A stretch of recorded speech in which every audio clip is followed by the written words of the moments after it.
Na akiongea anaongea kama katuni. Sababu hataki kuachilia simu, afadhali ajisusulie ndio asiachilie simu. You see that yani kitu ilikuwa inanidunga kwa roho. He could give him gadgets and TVs, laptops. That is how he was keeping himself busy. I stopped her services and I decided nikae nyumbani. I owned up the mistake and nikae nyumbani. I stayed at home for around 6 months.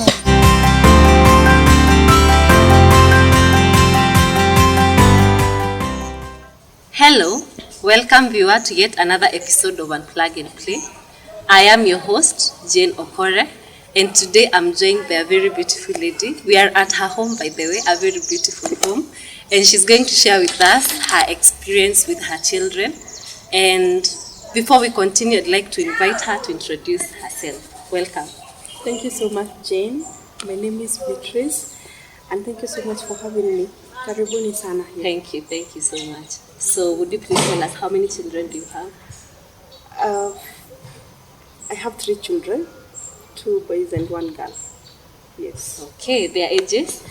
I have a girl of 14 years, a boy of 11 years, and our baby of 4 years. Wow. Yeah. That's quite interesting. Yeah. Because 14, 11, and 4. And I can imagine the 14 and the 4-year-old. Two quite different years, a gap of 10 years. And I'm imagining the times in which they were born. The one who is 14 and the one who is 4. How can you compare the two in terms of technology? Yeah. The 14-year-old is also coming up, but now when we talk of the 4-year-old, he has been born when the world is already digitalized. So he's very conversant with every gadget, I can say, and he does well. Yeah. Nice. So what I'm getting, the 4-year-old was born at a time where digital devices were quite accessible. So maybe in comparison, the firstborn, it was not as much as it is right now. Sure. Yeah. Did I get that right? Yes. Wow. So how can you compare the parenting between the firstborn and the lastborn? Parenting between the firstborn and the lastborn. Yes. The firstborn, we were in a place where we were having other children in the compound. So there were a lot of interactions, there were a lot of playing, and like now the 4-year-old, he has been born where he's just alone in the homestead.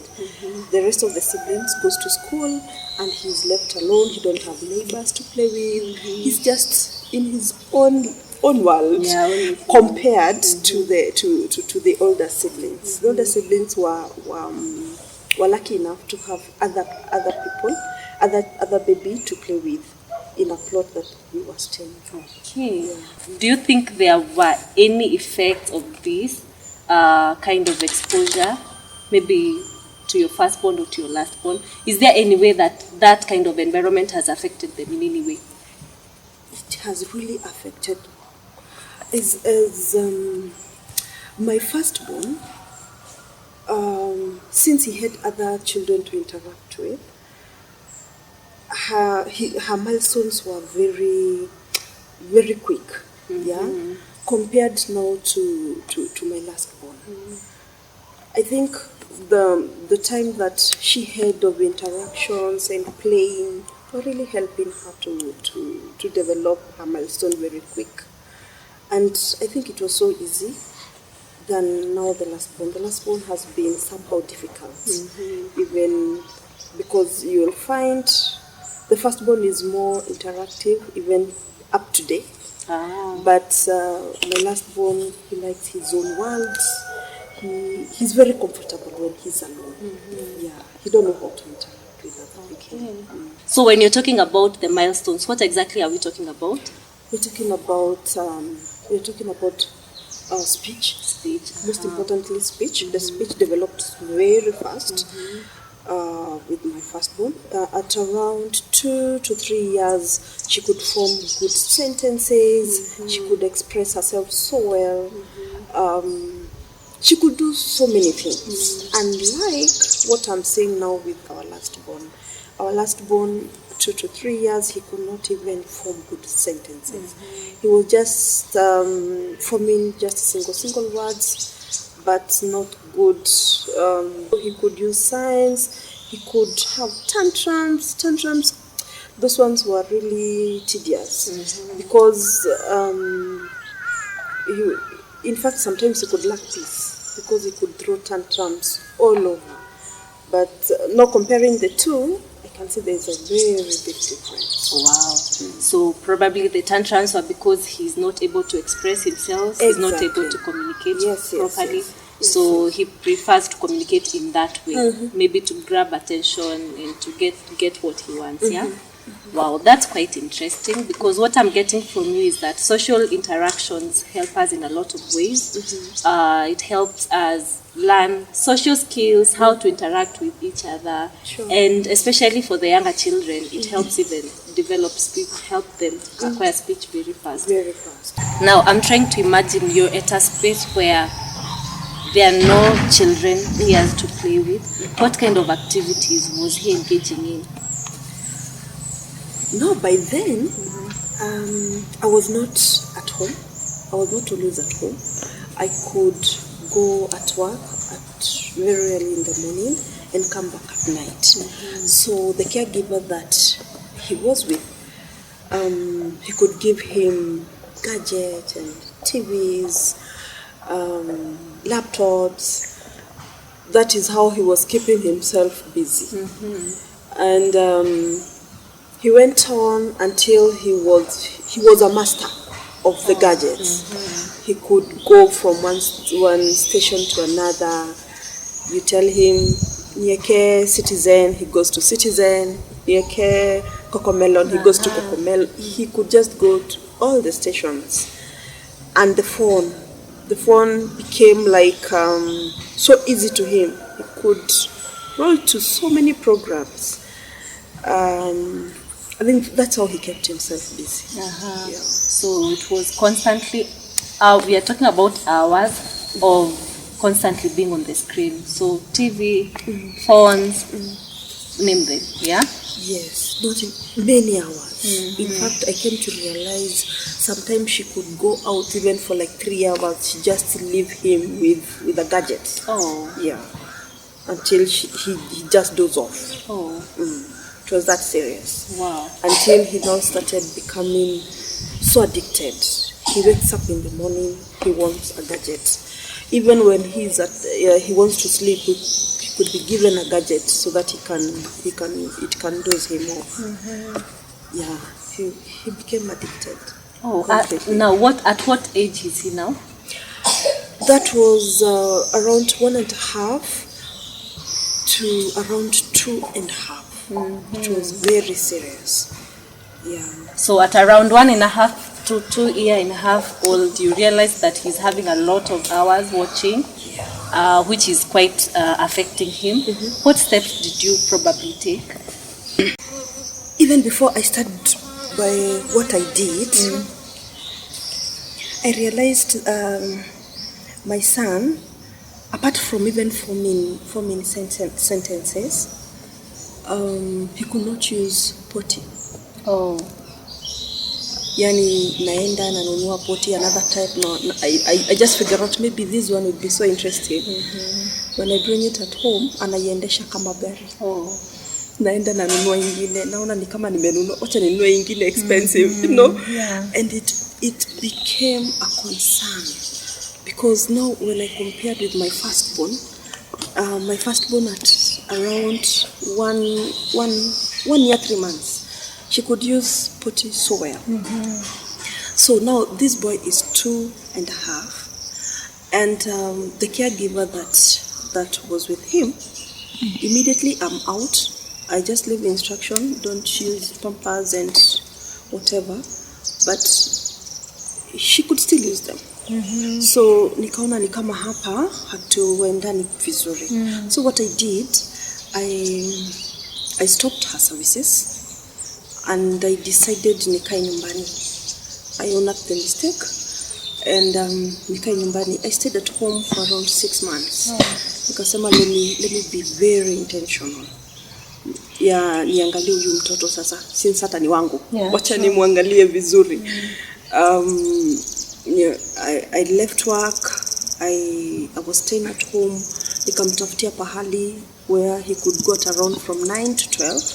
He could just go and do outdoors activities, interact with other children, and ile tu kumkalisha, at least atoke from the home environment to another environment. Nika enroll to activities like swimming, ile tu yuko kwa nyumba. And I started following up each and everything. Mambo ya poti, mambo ya kuongea. I realized it's so good when you have a child even to have conversations. Because when you just leave him with a gadget, he's not talking to anyone. So I just became intentional. Nikaanza kumuongelesha hata kama hashikanishi yote. We started slowly building up. Now he's now better. Wow. I'd like to commend you for just that sacrifice. I know it takes a lot of sacrifice. To just say, you know what? Wacha niache kazi for now and take care of your baby. How was that like for you? I'd like to know what was your spouse's reaction to your decision. In fact, he really supported me because everyone was concerned. Now when we compare the other siblings and him, we were like, he has a problem. And nikaona now wacha yeye afanye kazi. I can be in a better position to help him maybe than him. He really supported me. Wow, that's nice. So it's really important to have a very supportive partner. Really nice. Now, how did he take up that whole change? Because now I'm imagining he's been used to gadgets, and here you are, you're introducing him to something different. How did he take it? At first, it was very hard. You know, with addiction, you cannot just stop. I had to have another alternative. You must have an alternative because singemwachisha na nikose kumpatia what am I supposed to do, you know? Because this child is very hyper. So kama hayuko kwa simu, he's all over. That's why I'm saying I felt it was important for him aende nje, atumie hiyo nguvu pale pengine to play, to interact with others, to swim. Sometimes I'm just like, he has a lot of energy. Let him go swim. And it really helped. Wow, that's nice. After how long did you start seeing the changes? Wow. Like when he was 3 years, we are still worried because hatuko tumeanza kuona change mzuri. But we felt there was something happening. At around 3.5 years, we started seeing changes. Because now we just became very intentional. Everybody at home, we were like, you must talk to him. No giving him gadgets, talk to him. When he's not in the house, just come here, play, just do football, do something else apart from the gadget. Hata kulea kuku. Today in the morning, he must remind you, twende kwa chicks. Yes, then unamweka uko ndani anakaa like 30 minutes. At least that's also an alternative. Wow, yes. So it was a whole year of hard work. Yes. And initially you were not seeing the changes, but you kept going. I kept going. I just felt there was no time of giving up. I had to do radical changes. Yes, I had to do radical changes. Nice. I would like to know, how is the society treating you at this point? The extended community. Now, that's where the problem is. Imagine you go with your child, maybe church. This child is 3 years, bado ako kwa diapers. Then someone out of nowhere Kwani unavalisha huyo mzee mkubwa hivi diaper? Yani I'm just like, I wish you knew it's not me. Yeah. I wish you knew that I don't want this. Kwani huyu mtoto wako haongei? Those words were like they were just piercing my heart. I'm just like, I wish they knew. I wish they knew the way I want him to talk. True. I wish they knew how I'm really longing even for that conversation with him. And by the way, it was so bad. It was so bad. There's so many people who even today we don't talk because I felt that it's kind of judging my baby. Yeah. Yeah. Please, I wish you were in my shoes. You could not even talk. I wish the society can help you, even with words of comfort. True. Or someone to shut up. You know. Yeah. It's not a must to talk because you don't know the reason behind. Maybe the child has a condition. True. Who are you even to judge? You know. Yeah. But I'm still overcoming. One day at a time. We'll be there. We'll be there. Wow, I like your spirit, and that's the spirit, the fighting spirit. Oh, yes. A day at a time, and for sure, I've seen a lot of improvement. Yes. Yeah, with for your sure. boy, yes. And I would just like to encourage you to just keep at it. Eventually, you'll be glad you did what you did. I usually say, one day I'll have a testimony. Because right now, so many people cannot understand this. Cannot understand that maybe this is a condition. Because addiction is, we have addiction of so many things. Even grown-ups have addictions. And if it is not treated, and if it is not kept at an early stage, it becomes a condition, a serious one. So, we'll be there. I'm hopeful. I usually say one day I'll have a testimony. Amen. Yes, I will. I would like to know, have you gotten another caregiver now? I tried having one, but even we didn't stay for like 2 months. I just feel that I should have time with him. Yeah, but the good thing is he's now 4 years. I enrolled him in school. At least he's having a lot of time in school. And now another thing came. Shopping for a school. You know? I could not just take him to any school. True.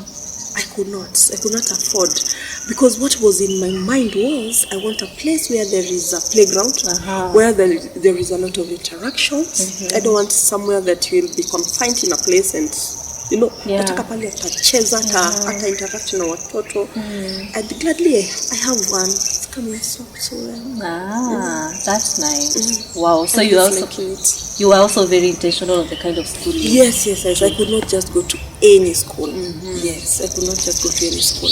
I just felt because I've started something at home, even at school, he should have a very good environment. Yeah. Yes. So that they are continuing with what you've started. Yeah.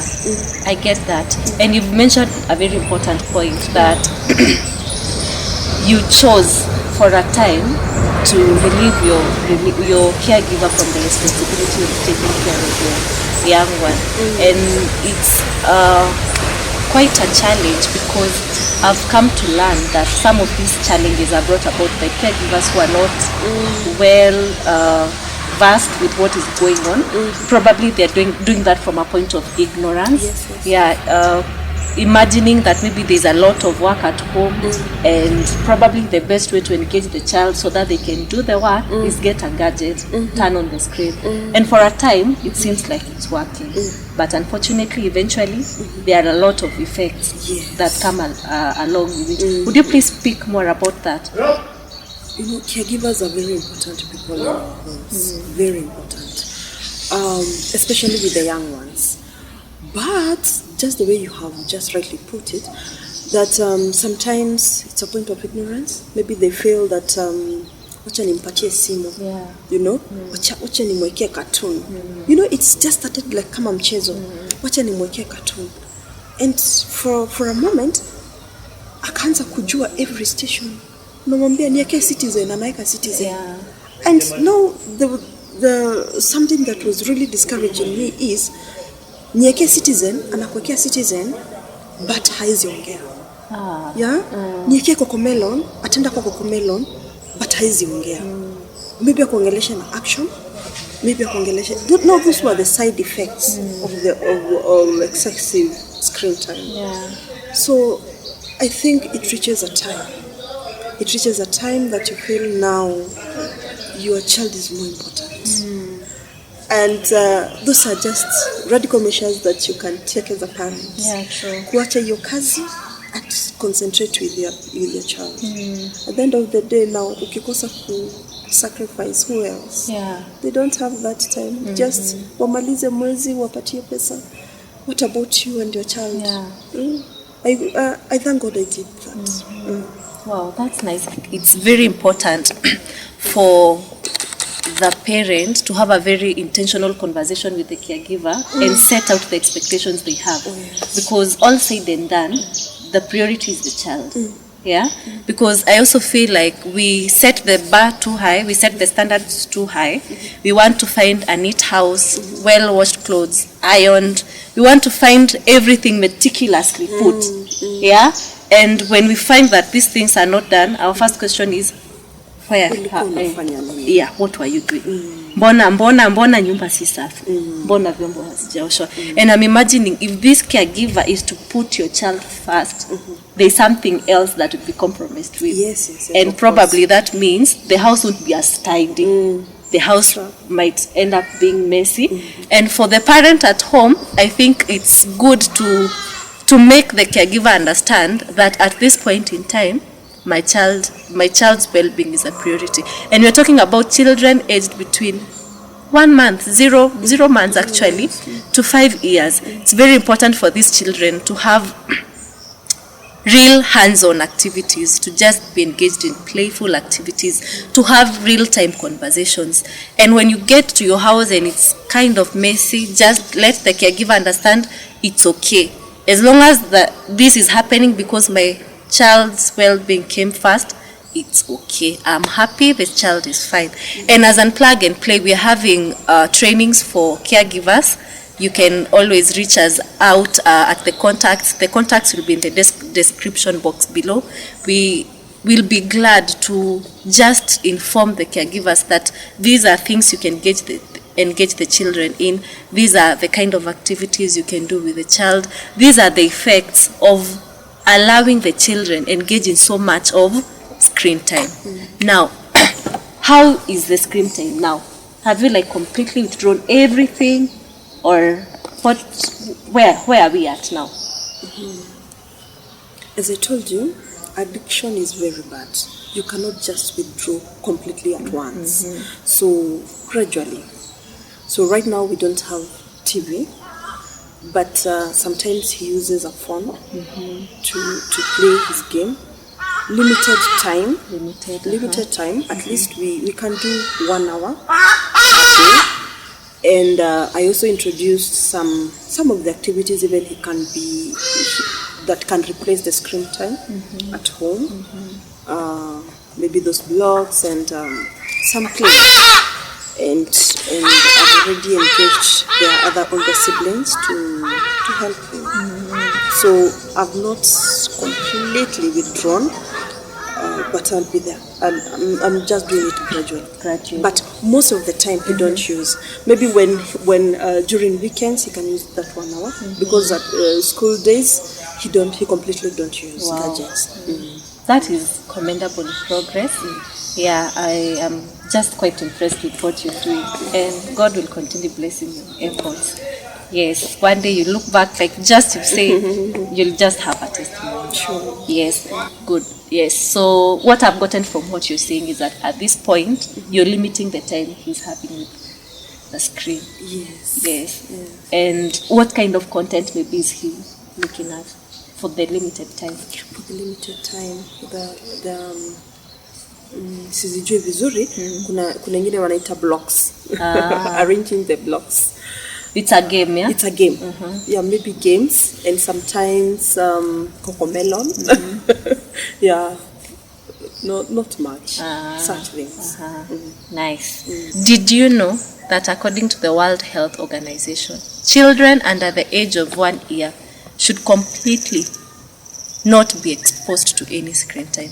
Whereas children between ages 1 and 2 can have 1 hour of screen time where necessary. We are talking about per day. So when we talk about where necessary, we are talking about maybe video conversation, maybe one partner is far away, maybe in another city, in another town, and they have to use the screen maybe for that conversation. Now, I would like you to share your thoughts on this fact.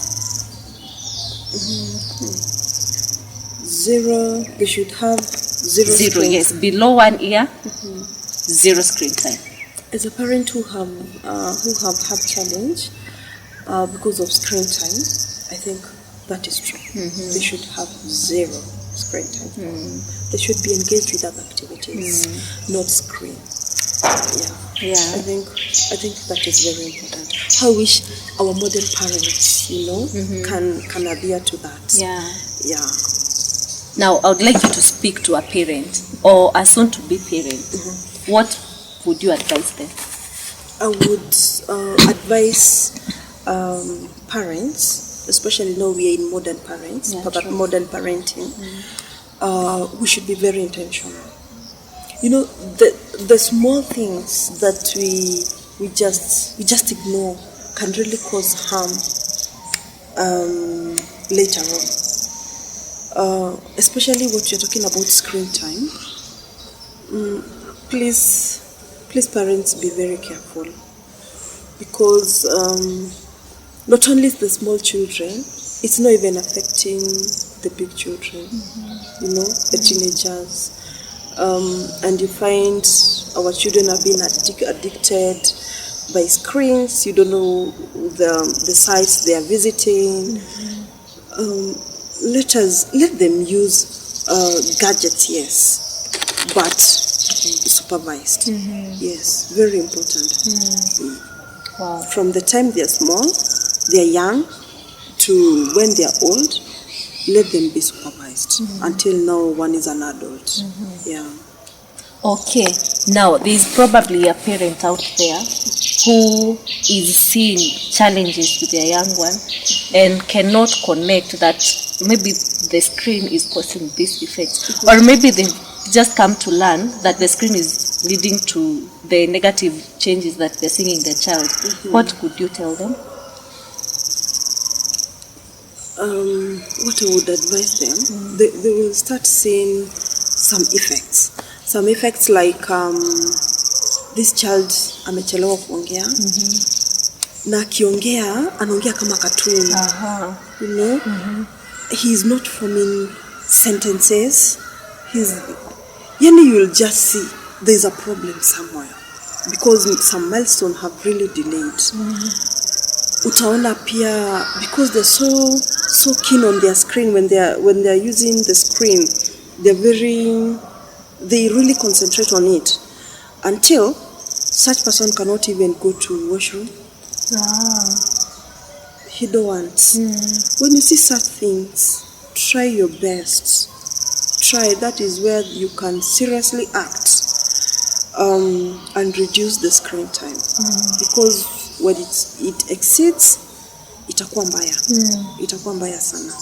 Because imagine having a child of 4 years, 5 years using diapers, haezi enda choo, haezi kuambia mama nataka kususu, sababu hataki kuachilia simu, afadhali ajisusulie ndio asiachilie simu. You see that yani kitu ilikuwa inanidunga kwa roho. But parents, let us just take our roles seriously. Maybe a word of encouragement to someone who now is trying to make the changes. Oh yes, please don't give up. The journey might appear so rough, a lot of discouragements. Sometimes, you see, like addiction, the way I was saying, you have even relapse.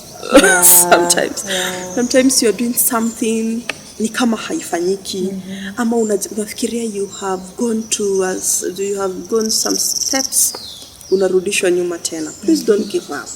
It's never easy. I've been there, but right now I can say we are somewhere. Don't give up. continue. Ni wewe tu unaweza saidia huyo mtoto. Be very intentional and take care of your baby. Just amua that hii nitafanya liwe liwalo. And change will come. Yeah. And there is also God in heaven. There are parents who are believers. So if you believe God, change will come. Amen. Yeah, it will come. I would also like you to speak to the larger community. To the community. Please understand something first. Don't be so quick to judge. I know of several mothers who have children with condition. Wanaenda church, they have been mistreated and they cannot go to church. Let us be our brother's keeper and sister's keeper. Don't be quick to judge, because you never know. There's no parent who would wish his or her child to use diaper when they are 3 years. So usione ni kama unamfunza. Yeah. Kwa nini even start by understanding the problem. Then when you understand that, maybe you have a solution, you can advise the parent. But now when you start from a judgment point, I think that's where we go wrong. We really want, every parent wants something good from his or her own child. So let us become less judgmental. Let us help mothers, especially, I would say mothers, because most of the time the mothers are with their children than dads. So please help the mothers. If you see there is something that you can advise on something, kindly do it in a cool way, in a good way, because it's not good to hurt someone, and maybe there's an effort that someone is doing. Sure. It's not fair. So our community, kindly be good to mothers, because we also want the best in our children. Yeah. I would also like you to speak to the teachers in our schools and to our caregivers. To our teachers. Let me speak maybe to where my son is. I think they're the best. I went to school. I explained everything. They took him to an interview. When he went to class, he could recognize everything, A to Z. He could maybe recognize shapes, and they really encouraged me. They were like, "No, your son is okay. Your son will be good. Just give us time. Just work with us." We have been in constant communication with the teachers on how he can even improve. So me, I would like to commend our teachers. Really, God bless you from our hearts. Especially the school that my son is schooling, and I'm so happy. That's a blessing to have such a school who are really concerned with such children. Sure. To our caregivers, as much as your boss wants a tidy house, you're also expected to take care of the children. Sure. There's no way, like now I can share my experience. There's sometimes she could go to leave. I'm left with the child for like 2 weeks. I start the potty training. But when she comes, anamrudisha tena kwa diapers. Ni kama mtaanza tena sasa. Yes. You see, hii ilikuwa inatupele tunaenda mbele, tunarudi nyuma. Because maybe someone doesn't want to wash the soiled clothes and whatever. But how I wish, even from our point as parents, we really want these babies to develop in a good way. So to our nannies, for those who are doing a good job, really God bless you, because I believe there are so many caregivers who are so good, and they're so intentional with their work. Yeah, but there are other caregivers who are not serious. How I wish if the work is, you're not finding it good, kindly just excuse yourself. Yeah. Kuliko uharibu maneno. Afadhali tu uende. Ama maybe utafute familia, utafute familia yenye haina watoto wadogo, you know. If your heart is not kwa watoto wadogo, just go to another home, because kuna pengine watoto wamekomaa, and you can also, you know, lakini usikae kwa watoto wadogo then huongeleshi, na unajua wewe ndio unastahili kuongelesha during the day. When that child is not sleeping, unampatia simu, you know. It's unfair, actually. This is really unfair. It is quite unfair. When you're supposed to be playing with them, who chasing a wow. You know, there's a lot of time during the day. Sometimes I tell my caregiver, find time, tembeni huko nje, let the child enjoy nature. Mimi kwanza nilikuwa ninamwambia afadhali nipate mwingine diskola, anakuja namsaidia mambo ya kuosha, so that she can have good time with my baby. But I think nilikuwa namtafutia, na yeye alikuwa na yeye so much in phone. So wote wako kwa simu. No, namtafutia a replacement ya kumsaidia jobs, na yeye anapata time nzuri ya kukaa kwa simu. It's so sad. And I thank God really that you got to realize this when it's very early. I'm imagining of parents who are constantly away from home. Atoke asubuhi mtoto analala, arudi usiku mtoto analala, probably over the weekends ako away, and I can just imagine how hard that can look like. Yes, so really thank you so much for your time. Thank you so much for sharing your story. I know that story will change lives. There are so many people out here who are not well aware of what exactly is happening.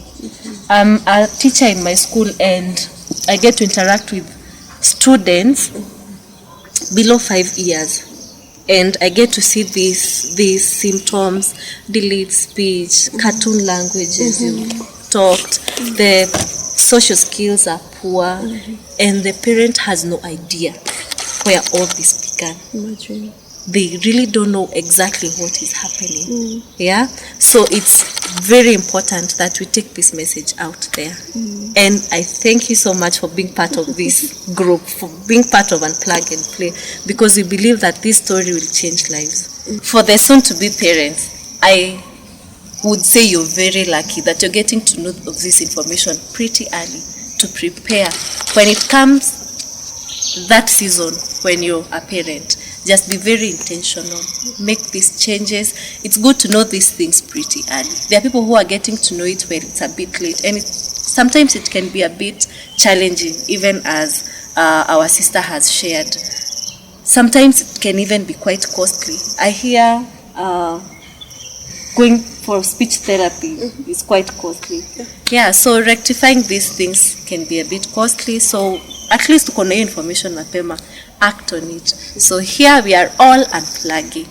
The caregivers are unplugging, the parents are unplugging, the children are unplugging, and we are all collectively creating an environment where the children can engage in real activities. They can engage in real conversations. They can engage in playful activities at home, at school, and everywhere in a real world, for them to be able to develop holistically. We are looking at holistic development of these young ones. So from me to you, choose. See you next time.